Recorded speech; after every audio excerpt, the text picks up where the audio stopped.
Vous êtes à l'abreuvoir de l'actualité. Bonsoir, bienvenue à toutes et à tous les grandes articulations. Ouverture ce samedi de l'Agence des dépôts du Trésor de Mamou. Cette ouverture s'inscrit dans une double ambition, poursuivre l'élargissement du compte unique du Trésor et assurer le déploiement de ce service en province. Le Premier ministre, chef de gouvernement, préside la cérémonie. Kindia, l'agence guinéenne de presse, développe des notions innovantes comme la captation visuelle, la formation profite aux correspondants régionaux et journalistes de desk central. Objectif, qualifier le traitement des informations locales. Viol des jeunes en milieu scolaire, le département de l'enseignement préuniversitaire mène la riposte sur l'ensemble du territoire national. Des commissions sont mises en place. La sensibilisation sur le phénomène se déroule à Forêt-Caria, Dubreka et Koya. C'est tout pour les titres. À l'entame, présentation des vœux de nouvel an, il revient au chef de l'État de la recevoir, membres du CNRD, des institutions républicaines, ceux du secteur privé étaient tous présents pour manifester les souhaits de nouvel an. Des engagements sont réaffirmés dans le but de renforcer les liens entre les institutions. Fatoumata Kourouman, compte rendu. Ce vendredi 17 janvier 2025, la salle de banquet du Palais présidentiel a accueilli une cérémonie solennelle de présentation des vœux de nouvel an au chef de l'État. Cet événement républicain a rassemblé les CNRD, des institutions républicaines, le cabinet de la présidente, des membres du gouvernement, les forces de défense et de sécurité, le secteur privé et divers acteurs de l'administration publique guinéenne. Sous le regard attentif de son Excellence le général Mamadi Doumbouya, les représentants de toutes les entités présentes prirent la parole tour à tour pour lui exprimer leurs souhaits de paix, prospérité et de succès pour l'année 2025. Dr Dansama, président du Conseil national de la transition CNT, a une série d'allocutions en rappelant les acquis de l'année écoulée et les défis à venir. Au nom de l'ensemble des institutions républicaines, je formule pour vous, pour votre épouse, pour votre famille et pour qui vous en cher, nos vœux ardents de santé, de paix et de réussite pour cette nouvelle année 2025. Excellence, Monsieur le Président de la République, nous éprouvons une immense satisfaction à cheminer à vos côtés dans la conduite de cette grande œuvre de refondation nationale. Avec une détermination inébranlable, nous œuvrons collectivement pour que cette dynamique aboutisse à un changement durable, garantissant le bien-être et l'épanouissement de tous nos concitoyens. Ce plaisir, Excellence, Monsieur le Président, fruit de vos qualités humaines et des valeurs républicaines que vous incarnez, vous avez su rehausser la noblesse du pouvoir en restant proche des actions des citoyens, même les plus ordinaires de notre nation. Depuis votre arrivée au palais, la fonction présidentielle est l'objet d'une toute nouvelle option, à la fois des agents de l'État et des citoyens ordinaires, due à l'égard et à la considération que vous avez envers vos collaborateurs et chaque Guinéen, quel que soit son statut ou son parcours. Vous avez su, en un temps record, redéfinir et incarner une pratique présidentielle qui honore notre pays sur la scène internationale. Il convient de noter que votre pratique de la fonction présidentielle inspire de nos jours, même au-delà de nos frontières.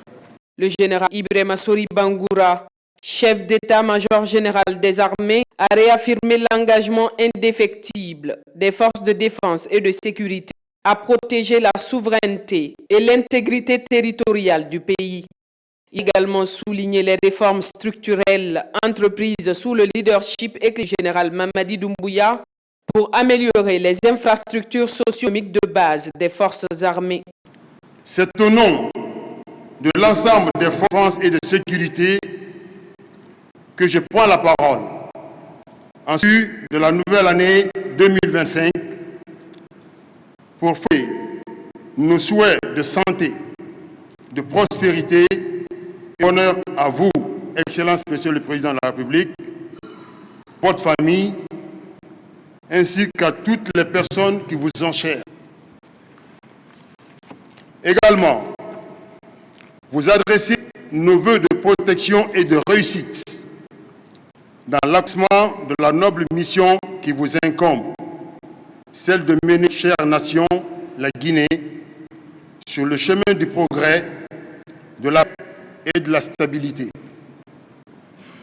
Je voudrais rassurer que les forces de défense et de sécurité entament cette année avec une détermination renouvelée et un engagement sans faille à vos côtés pour soutenir le programme ambitieux de développement que vous avez bien voulu entreprendre pour le bien de notre nation.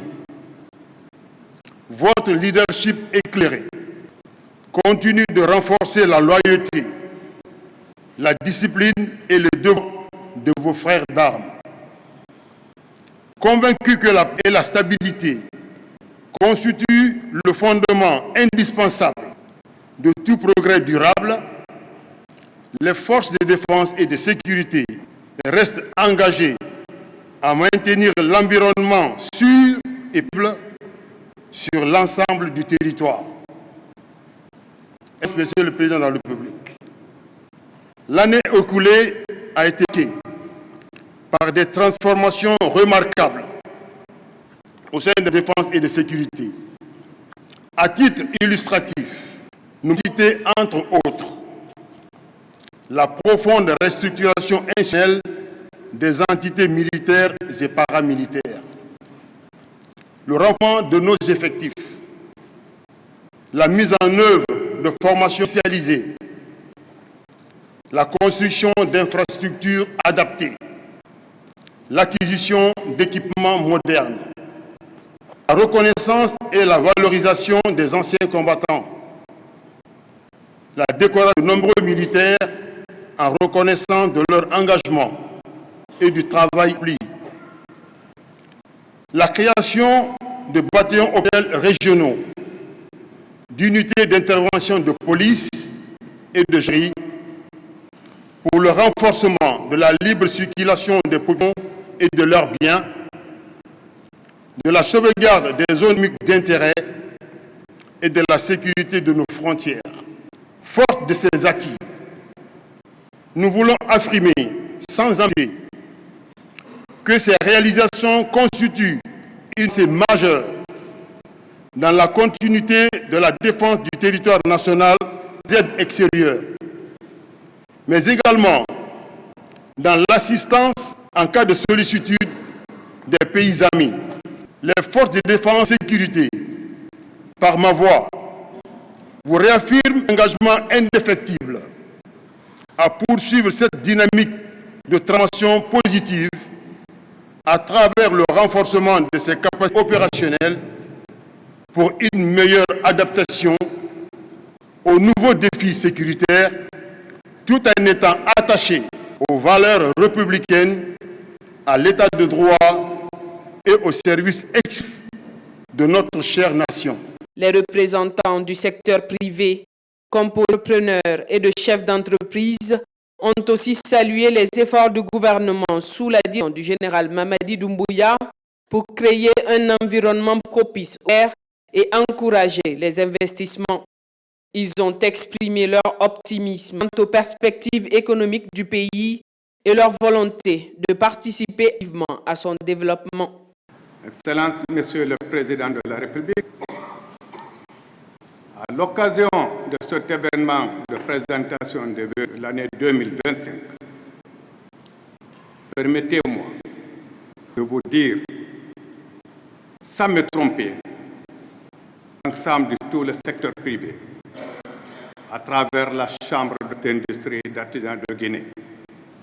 C'est le lieu pour moi de vous rassurer la détermination, l'engagement, la reconnaissance de tout le secteur privé à travers la Chambre de commerce, de l'approche, la considération que vous avez fondée à l'égard du secteur privé de la Guinée. Cela se témoigne les engagements que nous avons pris pour nous donner l'équilibre des prix des denrées de grande consommation.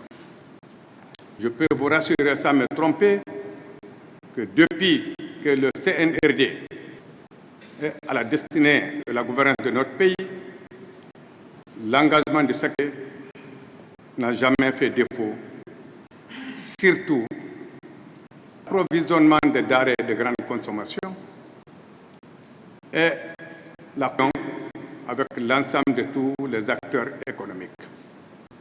C'est le lieu de vous rassurer l'engagement entier de tous les acteurs, de tous les secteurs privés qui ont déjà témoigné la confiance, la caution que vous avez toujours apportée au niveau du secteur privé de la Guinée. Nous reconnaissons que le développement d'un pays se témoigne à travers la force de l'équilibre du secteur privé. Aujourd'hui, les 33 préfectures de la Guinée, à travers votre bienveillance, nous avons pu remettre en état opérationnel toutes les chambres de commerce préfectorales de la Guinée. Excellence, Monsieur le Président de la République, nous saluons les réformes courageuses initiées par votre leadership, le gouvernement guinéen notamment, par la promulgation des lois sur le contenu local et l'autorité de gestion. La révision en cours du Code du travail de la sécurité sociale, la révision en cours du Code des investissements, la dématérialisation des services administratifs, la mise en place de plateformes de concertation avec les administrations fiscales et douanières. Ces réformes témoignent de votre engagement à moderniser l'économie guinéenne, à créer un environnement favorable à l'investissement. La vice-présidente de la Chambre nationale de l'agriculture a pris la parole, souligner les efforts constants du chef de l'État envers le monde rural. Non, l'agriculture, qui constitue l'un des principaux piliers du programme CIM 2040. Elle a mis en avant les initiatives visant à soutenir les agriculteurs et à moderniser le secteur agricole. Nous vous adressons au nom de la Chambre nationale de l'agriculture et du monde rural guinéen vœux les plus sincères pour l'année 2025. Nous vous souhaitons, Excellence, une santé robuste et une vie longue, vous et à votre famille, pour continuer à guider la Guinée sur le chemin du progrès et de l'épanouissement. Que cette nouvelle année soit celle de la consolidation des acquis, de l'amplification des initiatives audacieuses pour le développement de notre pays. Le monde rural que nous avons l'honneur de représenter a toujours été le pilier silencieux mais résilient de notre nation. La résilience, Excellence, a trouvé un écho dans vos engagements et dans les courageuses que vous avez portées avec votre gouvernement au cours de ces derniers mois. Nous saluons particulièrement la rédaction et la signature des nouveaux textes de la Nationale de l'agriculture, un acte fondateur qui a renforcé les bases de notre organisation. L'adoption participative de lois clés, la loi d'orientation agricole, la loi sur le contenu local et le code pastoral, autant de jalons historiques pour l'avenir de l'agriculture guinéenne. L'allocation cédant des ressources, acquisition de tracteurs, moissonneuses, engrais et maïs pour les volailles, montrant un engagement concret en faveur de l'autosuffisance alimentaire. L'opéralisation du Fonds de développement agricole, un outil stratégique pour soutenir l'investissement dans notre secteur. La dotation des cadres déconcentrés en moyens de travail, adaptés, redonnant l'agriculture l'image et le respect qu'elle mérite. La place de choix que vous avez donné des projets agricoles parmi les piliers du méga-projet Transformation Simandou 2040. Une véritable reconnaissance du rôle stratégique de l'agriculture à la transformation économique de notre pays. Le ministre, secrétaire général et porte-parole de la présidence, le général Amara Kamara, a pour sa part pris la parole pour transmettre le message du chef de l'État. Il a insisté sur l'importance de rester solide et attentif aux besoins des populations guinéennes, soulignant que la stabilité, la paix et la cohésion nationale sont essentiels pour surmonter les défis et accroître les opportunités qui s'offrent au peuple souverain guinéen.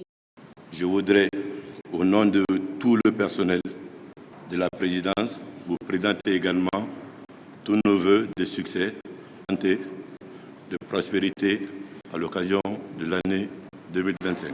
Pour ce qui est du message du président de la République, je cite, « Avec une profonde humilité et un grand sens de responsabilité, je m'adresse à vous aujourd'hui.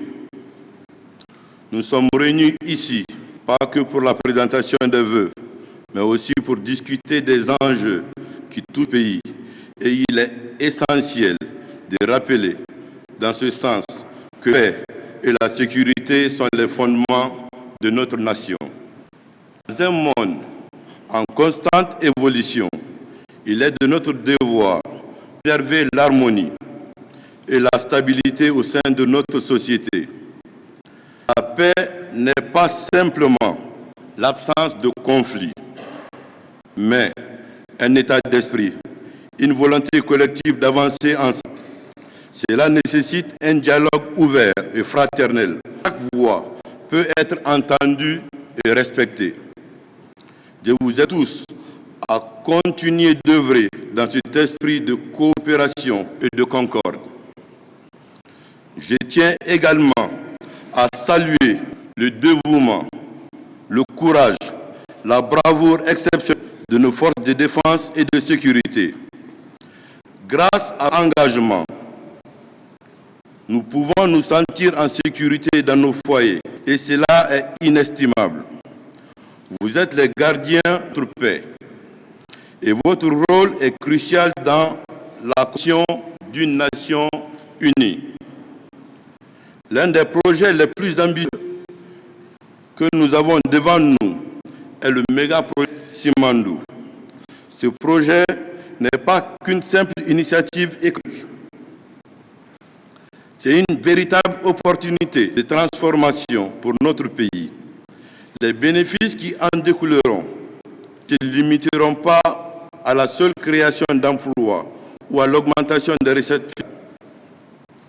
Ils permettront également d'améliorer nos infrastructures, d'accroître l'accès à l'éducation, de développer nos systèmes de santé et d'aider positivement la vie quotidienne de chaque Guinéen. Cependant, pour que ce soit un véritable succès, il est impératif que nous soyons ensemble.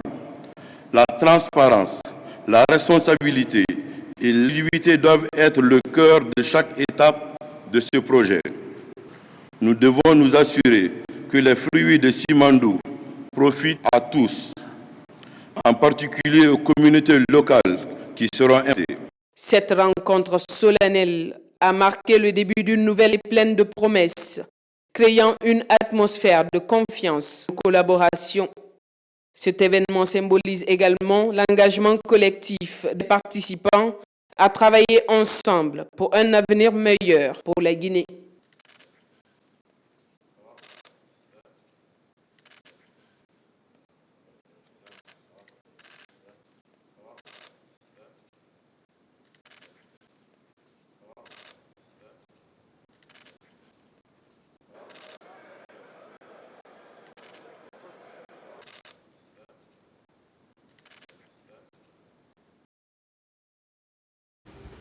Pendant ce temps, ouverture ce samedi de l'Agence des dépôts du Trésor de Mamou, je vous l'annonçais à l'instant.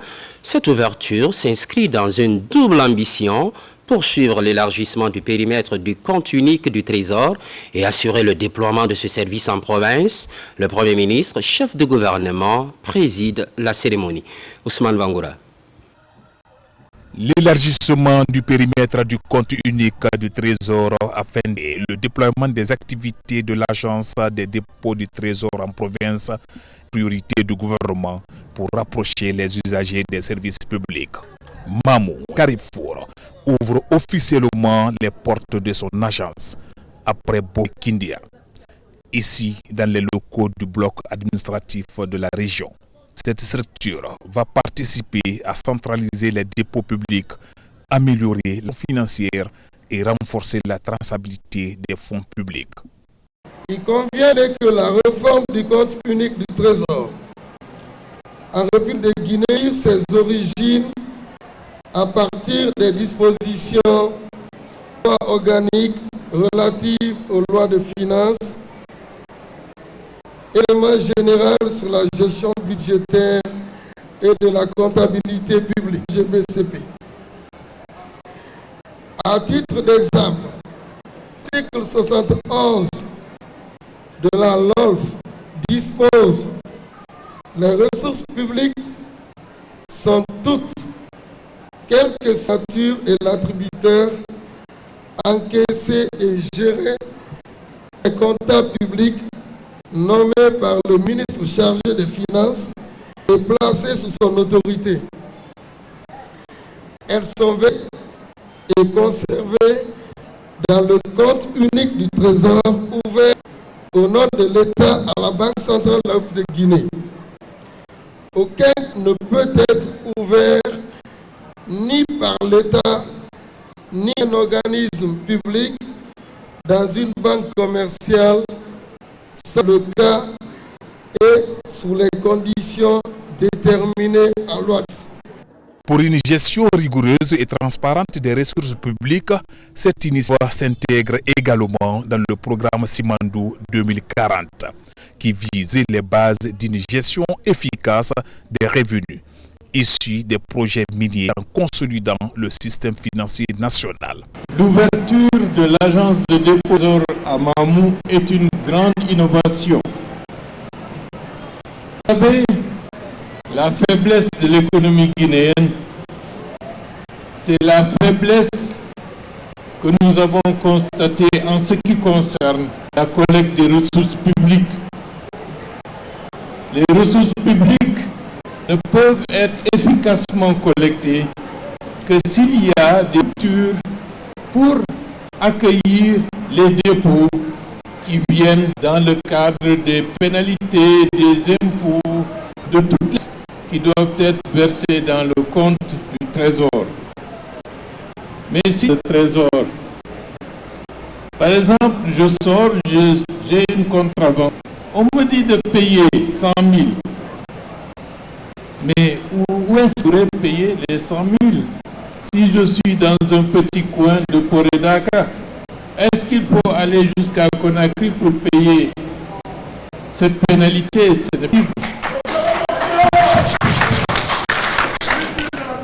Donc cela veut dire que le dispositif qui est en train d'être mis en place est un élément essentiel pour que nous soyons en capacité d'engranger les ressources indispensables pour la puissance publique pour fonctionner. À terme, ces agences couvriront toutes les régions administratives du pays, prochant les services financiers publics des citoyens et facilitant l'accès aux ressources publiques. Avec cette avancée, la Guinée affiche sa volonté d'adopter un modèle moderne et efficace axé sur la transparence et le développement durable. C'est une journée chargée pour le Premier ministre chef de gouvernement. Il a participé ce samedi même à la Grande Ziara, une activité religieuse en l'honneur de Karamoko Alpha et Almami Sori Maouda. Le rendez-vous est annuel et se déroule pour la 4e fois à Timbo, moment de recueillement mais aussi de célébration des figures emblématiques de la région. On suit de nouveau Ousmane Bangoura. Timbo, ancienne capitale du Fouta théocratique. Ils sont venus nombreux des 4 régions naturelles de la Guinée et des 9 dioués du Fouta théocratique pour prendre part à la 4e édition de la Ziara du Karamoko Alpha Motimbo et de Almami Sori Maoudo et les Tenko, des figures légendaires qui ont contribué à l'implantation de l'islam dans la région, ancrée et respectueuse des traditions et des valeurs islamiques. Le chef de l'État, le général Mamadi Doumbouya, est représenté en cette cérémonie religieuse par une forte délégation gouvernementale conduite par le Premier ministre Amadou Ouriba. Aujourd'hui, comme depuis 1725, on a adopté une forme de gouvernement, une forme de collaboration. Ces 4 tekou constituent les conseillers principaux des familles régnantes qui s'alternaient chaque 2 ans. Et rien ne se faisait sans le consensus atteint par les 5 grands tékous. Cette ziara, pour moi, a plusieurs importances, dont, entre autres, exprimer la reconnaissance à nos aïeux, à nos papas, qui ont fondé cette grande communauté de Timbo, à travers les efforts desquels nous connaissons aujourd'hui Dieu.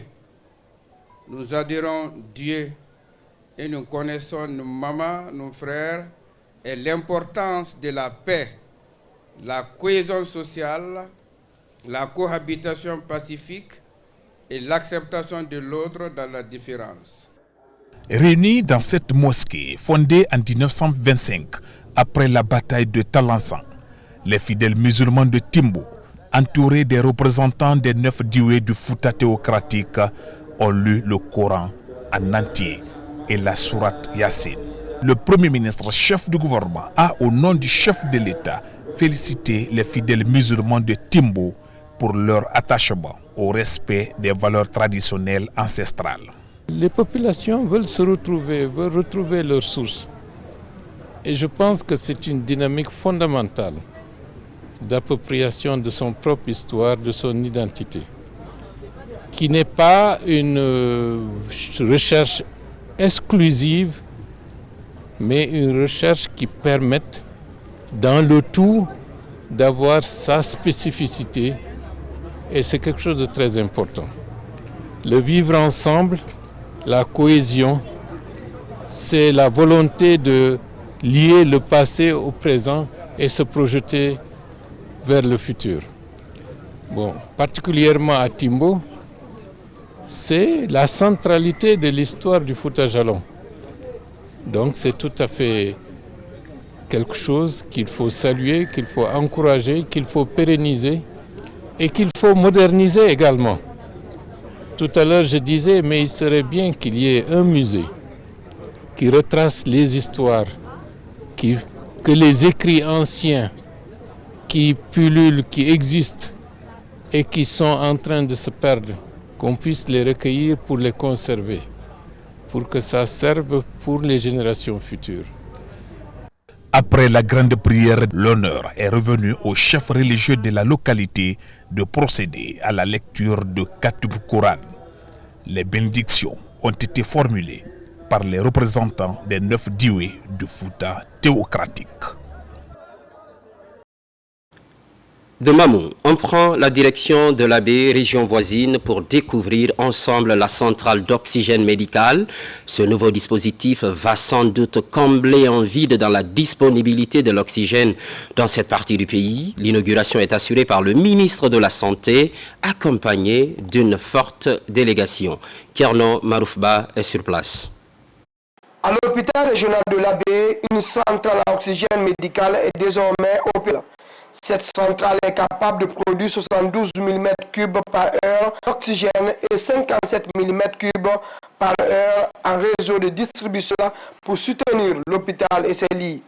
Cette infrastructure sanitaire est le fruit d'engagement politique soutenu par le Fonds mondial à travers l'UAGCP. Ne va pas simplement servir à l'hôpital régional. Nous avons créé les moyens pour que tous les hôpitaux périphériques puissent en bénéficier, à savoir des bouteilles disponibles que vous avez vues dans le magasin.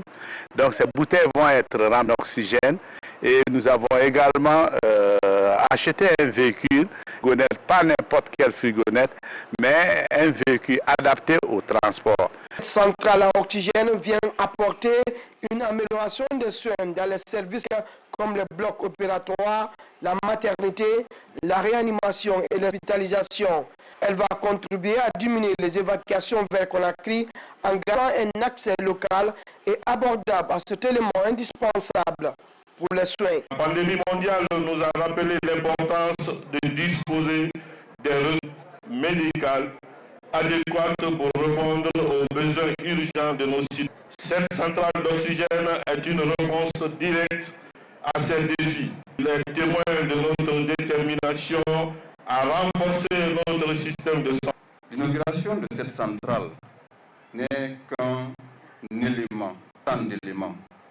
La vision du chef de l'État, c'est de ne laisser les Guinéens de côté. C'est d'améliorer les conditions de vie de tous nos compatriotes et surtout d'améliorer le système de santé de notre pays. Pour son entretien, le fournisseur charge d'assurer la maintenance des installations pour une période de 5 ans. Des groupes électrogènes de 200 kVA sont installés pour assurer la production continue de la centrale, même en cas de coupure d'électricité. Sur tout autre plan, à Kindia, l'agence guinéenne de presse développe des notions innovantes comme la captation visuelle, le montage et la narration audiovisuelle. C'est une remise à niveau profitable aux correspondants régionaux et journalistes de desk central de l'AGP. Objectif fixé, qualifier le traitement des informations locales. Makemedozo.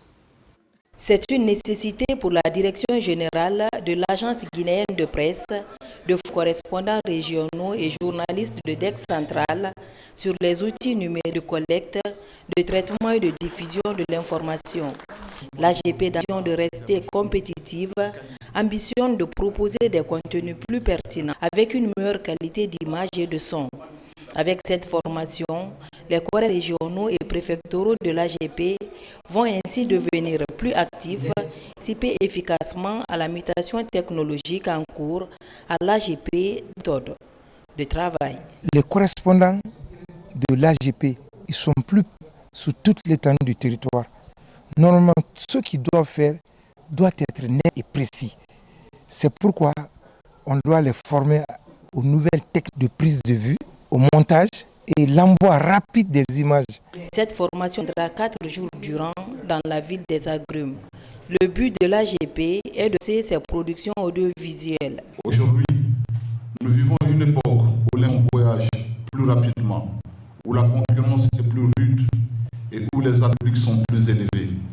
En tant qu'agence de presse nationale, nous avons la habilité de produire une information de qualité, mais également de la rendre accessible, les formats modernes, attrayants et percutants. La chef de cabinet a, au nom du ministère de l'Information et de la Communication, expliqué aux participants la nécessité de moderniser les pratiques et travailler avec les outils numériques en région.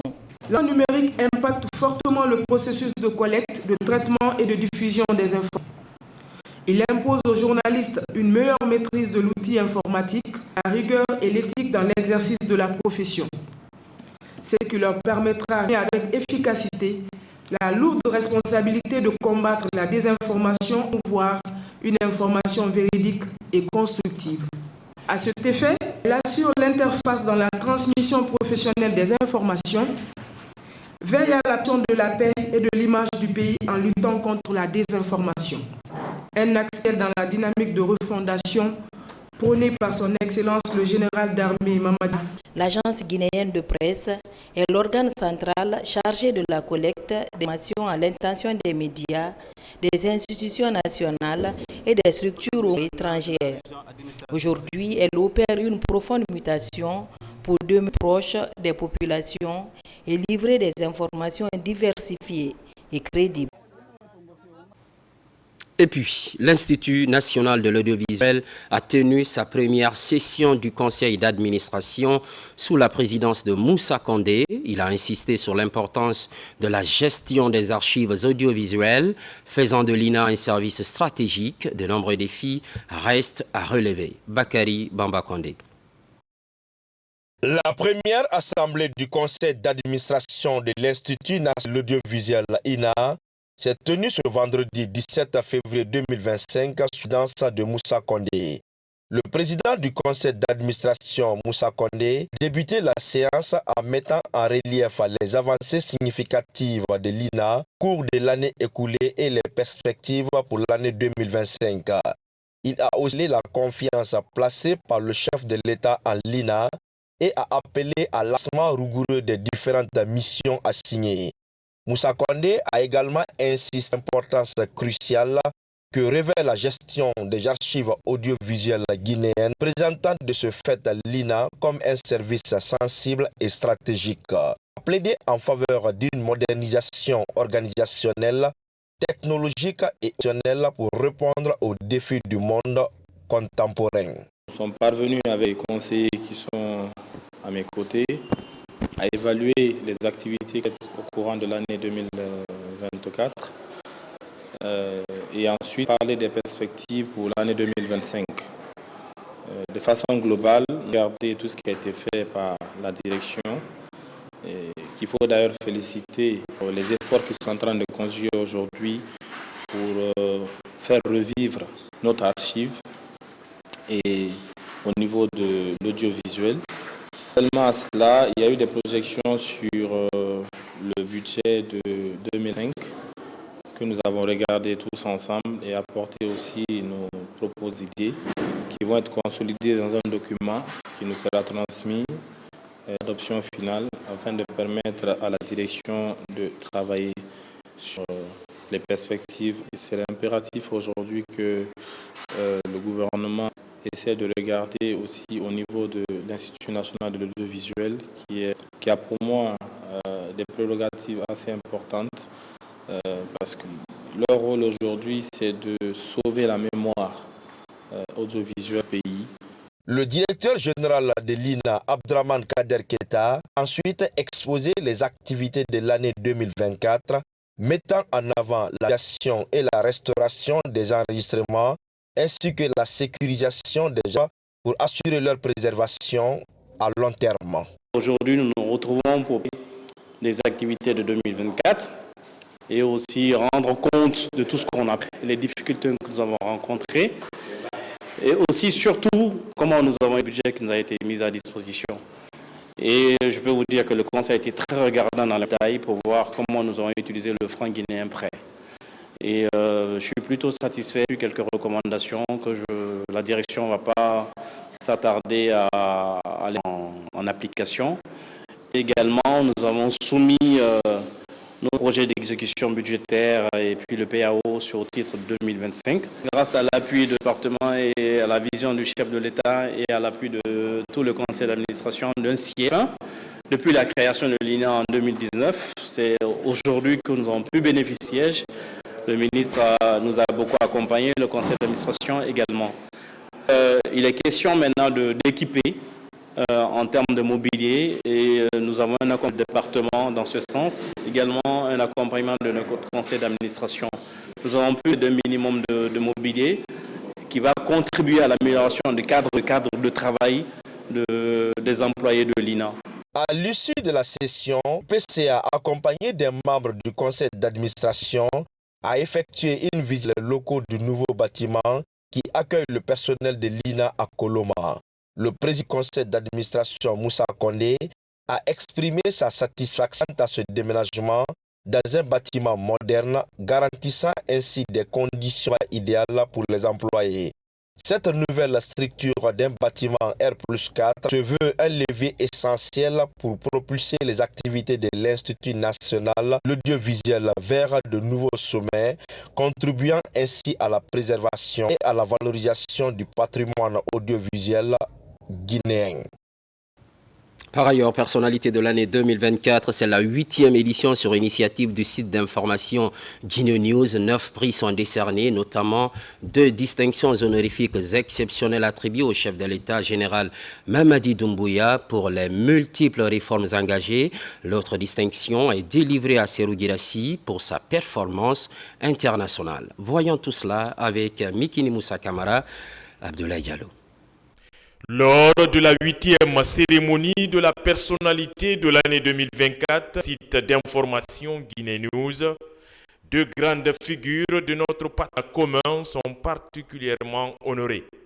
Il s'agit du général Mamadia, président de la République, bâtisseur de la Guinée nouvelle et concepteur du programme Simandou 2040, une vision qui suscite tendance en Guinée. Ensuite, Serou Guirassy, un footballeur guinéen, ayé sur la scène internationale par sa performance. Le travail bien fait est célébré. C'est une cérémonie de récompense des meilleurs Guinéens marqués la Guinée lors de l'année précédente. En 2004, nous avons estimé que il y avait 9 personnes véritablement détachées, mais parmi les 9, 2 sont marqués. Il s'agit d'abord du président de la République, le général Mamadi Doumbouya, vision 2040, qui fera de ce pays un pays émergent depuis 15 ans. Et toutes les œuvres qu'il a eu à faire au cours de l'année 2024. En plus du président Mamadi Doumbouya, il y a le Serrou Guirassy, qui également a été la plus prolifique, qui a marqué le plus de buts lors de l'année 2024. Ces mérites-là, Guinée News a décerné conjointement le prix de la personnalité de l'année au président Mamadi Doumbouya et au Serrou Guirassy. Serrou Guirassy n'est plus notre fils. Il est devenu le fils de la République. Merci au gouvernement et aux organisateurs de cet événement pour cette marque de reconnaissance. Cette personnalité de diverses activités socio-économiques de la nation sont décorées pour leur professionnalisme et le sens d'innovation dans leur secteur respectif. Parmi les figures, Fana Souma, ministre de l'Information et de la Communication. Le juriste Ibrahima Sori Tunkara pour la gestion remarquable du procès du 28 septembre 2009. Leur pailleur Tidiane Koïta, connu sur le terrain humanitaire. C'est un honneur et une grande fierté de recevoir une reconnaissance. On peut travailler longtemps, avoir plein d'activités et rester dans l'ordre. Donc quand on est reconnu, quand le travail qui est fait est reconnu, c'est toujours une fierté. Chacune d'elles a remporté de distinctions importantes, consolidant leur place parmi les grands acteurs pour le décollage économique de la Guinée. Ce qui, entre autres actualités, viol des jeunes en milieu scolaire, le département de l'enseignement préuniversitaire mène la riposte sur l'ensemble du territoire. Des commissions sont mises en place. La sensibilisation sur le phénomène se déroule à Forekaria, Dubreka et Koya. Younes Atawel Kamara pour plus de détails. Ces derniers temps, le viol des jeunes filles devient de plus en plus fréquent dans les établissements scolaires du pays. Le dernier cas en date s'est produit à Dubreka, a coûté la vie à une petite fille. Pour prévenir le phénomène, le département de la préuniversitaire et de l'alphabétisation déclenche une croisade contre la pratique. Les commissions sont mises en place pour sillonner les différentes préfectures. Ici à Dubreka, la mission rencontre les responsables de l'éducation et les chefs d'État public et privé pour les édifier sur leur rôle dans l'encadrement et la sécurité des élèves. C'est pour faire passer un message d'information dirigé vers les chefs d'établissement, les directeurs d'école, et puis quelques cadres de la DPE, pour en tout cas ramener chacun à une conscience collective, à leur habilité en tant qu'encadreur. Les conseils qui ont été donnés ici, les instructions qui ont été données par la mission du ministre seront exécutées à la lettre dans la juridiction. Une autre mission du département sensibilise dans la préfecture de Koya. Station entre les missionnaires, autorités éducatives et encadreurs d'élèves sur les mesures préventives à envisager pour lutter contre le viol des filles. La sécurité des enfants, surtout les filles, que ce soit qu'ils soient du début de l'activité à la fin. Les kermesses, des activités culturelles, n'importe, ou des conférences qu'ils essaient, et à la sortie des élèves jusqu'à la maison, qu'ils soient responsables. Forekaria n'est pas resté en marge de cette campagne d'information et de sensibilisation. Pour écouter attentivement les missionnaires, les enseignants de la préfecture pour faire un rapport axé sur les mesures préventives contre le vol. Sécuriser les portes des salles de classe, identifier et détruire les lieux de regroupement des élèves ou des écoles, contrôler les relations entre entre les élèves et enseignants. Sursoir le renvoi massif pendant les heures de cours. Éviter de donner les faux rendez-vous dans les cours de rattrapage et de révision.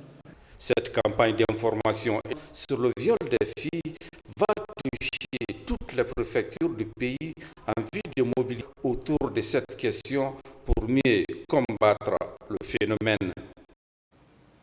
Constante fidélité à toutes et à tous, les programmes se poursuivent, l'actualité évolue sur la Guinée, notre paradis, terre de richesse et d'innovation. À très vite.